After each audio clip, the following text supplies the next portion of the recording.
Good morning to all. Welcome back to another video. In previous video, we discussed the concentration terms in mole concept, and today we will start with the empirical formula, molecular formula and percentage composition. So let's we start with the percentage composition.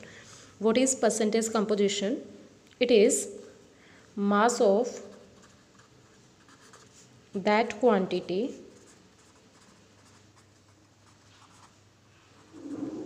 in compound divided by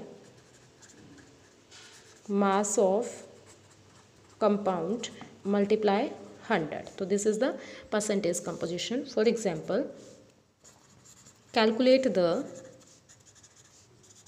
percentage composition of oxygen in water by weight. So we all know the mass of atomic mass of a hydrogen is 1 AMU and atomic mass of oxygen is 16 AMU. So in H2O, 1 atom of oxygen is present. According to formula, mass of that quantity in compound means जिसका मास हमने निकालना है, किसका है? Oxygen का. Percentage जिसकी निकालनी है, तो परसेंटेज ऑक्सीजन की हमने यहाँ कैलकुलेट करनी है. तो ऑक्सीजन का मास 16 divided by mass of compound means complete compound का मास. तो कंप्लीट हमारा कंपाउंड क्या? H2O 2 hydrogen into 1 plus 16. It means 16/18 and multiply 100.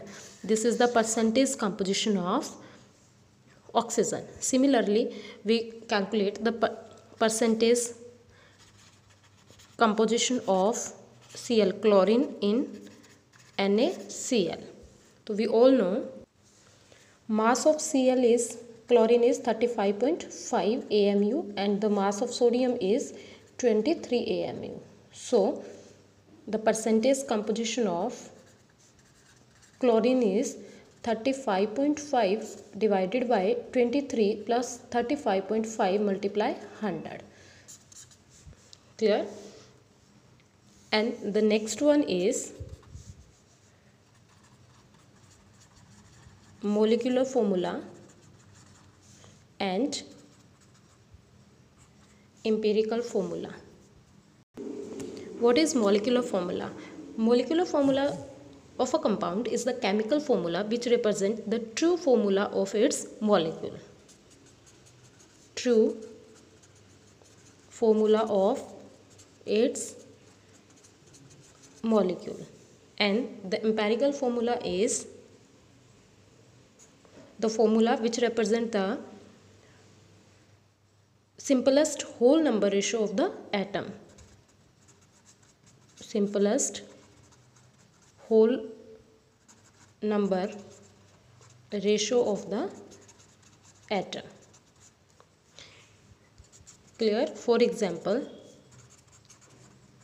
if we take a ethane molecule, then the molecular formula of ethane is C2H6. Clear? And empirical formula क्या होता है? It's a simplest whole number ratio of the atom. कि इसका क्या है? Simplest whole number ratio. तो ratio क्या आएगा कार्बन और हाइड्रोजन का? C1H3. तो this is the empirical formula of a ethane. The second one is molecular formula of a glucose is C6H12O6. empirical formula means simplest whole number ratio क्या होगा glucose का? C1H2NO1. So this is the empirical formula. The next is what is the relationship between empirical formula and molecular formula. So what is the relation between molecular formula and empirical formula? तो अभी हमने example से किया molecular formula and empirical formula. तो ethane में क्या था हमारे पास? अगर हमने इथेन का एग्जाम्पल लिया C2H6 और इथेन का एम्पेरिकल फॉर्मूला क्या है? C1H3. इट मीन्स अगर हमने यहाँ से यहाँ जाना है तो इस नंबर को कितने से मल्टीप्लाई करना पड़ेगा? 2 से मल्टीप्लाई. सिमिलरली अगर हम ग्लूकोज को देखते हैं C6H12O6 और ग्लूकोज का एम्पेरिकल फॉर्मूला क्या किया था? C1H2O1. तो यहाँ से अगर हमने यहाँ जाना है तो फिर से हमें क्या करना पड़ेगा? इसको कितने नंबर से मल्टीप्लाई करना पड़ेगा? 6 से. इट मीन्स इन दोनों का रिलेशन क्या है कि जब भी हमें एम्पेरिकल फॉर्मूला से मॉलिक्यूलर फॉर्मूला पे जाना है तो क्या होगा, एक रिक्वायर्ड नंबर से हमें एम्पेरिकल फॉर्मूला को मल्टीप्लाई करना पड़ेगा और we get a molecular formula. So the molecular formula is equal to N into empirical formula. Clear? So this is the relationship between molecular formula and empirical formula. इसी तरह से हम क्या calculate कर सकते हैं, molecular weight and empirical weight. तो molecular weight and empirical weight. Clear? तो अगर हमने अगेन से इथेन का C2H6 मॉलिक्यूलर वेट निकालना है तो हमारे पास इसका क्या आएगा, 2 × 12 + 1 × 6. क्लियर? तो कितना आया, 30. सिमिलरली एम्पेरिकल फॉर्मूला क्या बन जाएगा, 3. और इसका जो मास आएगा कार्बन का कितना होता है, 12 + 1 × 3. टोटल क्या है, 15. इट मीन्स अगेन से अगर हमने एम्पेरिकल वेट से मॉलिक्यूलर वेट तक जाना है तो हमें क्या करना पड़ेगा, यहाँ से अगर हम यहाँ जाएंगे तो क्या आएगा, 2 × 15. इट मीन्स कि जिस रेशो में एटम बढ़ते हैं उसी रेशो में वेट भी बढ़ता है. क्लियर?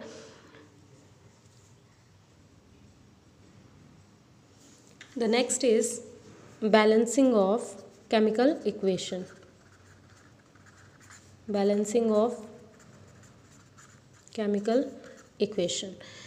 जब भी हम केमिकल इक्वेशन को बैलेंस करते हैं तो हम केमिकल इक्वेशन को 2 मेथड से बैलेंस कर सकते हैं. The first one is hit and